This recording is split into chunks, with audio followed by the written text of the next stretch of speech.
كيف بدك تفسر لها؟ كيف بدك تفسر لها للصبية اللي بتشتغل عنا بالبيت لما تقلها انه بدي البس تيشيرت مع الجينز، وتجي هي ترشدك وتدلك على محل التيشيرتات بالغزانة، وتقوم حضرت جنابك تفلفش التيشيرتات وحدة وحدة، شي 20 وحدة تفلفشها، وترجع تقوم قدامها مثل الطريش وتقلها ما في عندي تيشيرت بتنلبس. طيب كيف بدك تفسر للصبية هيدي المعضلة؟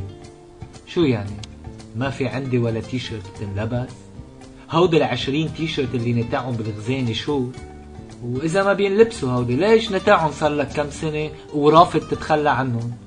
وقفت هي هيك ضايعة عم بتبحلق فيي، كانت راسها مش عم بيقدر يفرز هالمعلومات اللي عم توصلها. شو بدك ياني قلها؟ هل يا ترى عم غير ستايل؟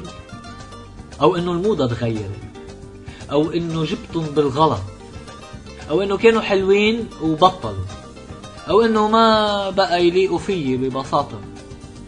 أو ببساطة بخبرها إنه عم صفي واحد ممحون، لأنه بيناتنا أنا مش شايف إنه في سبب غير هيدا السبب، ممحون. احتراماتنا.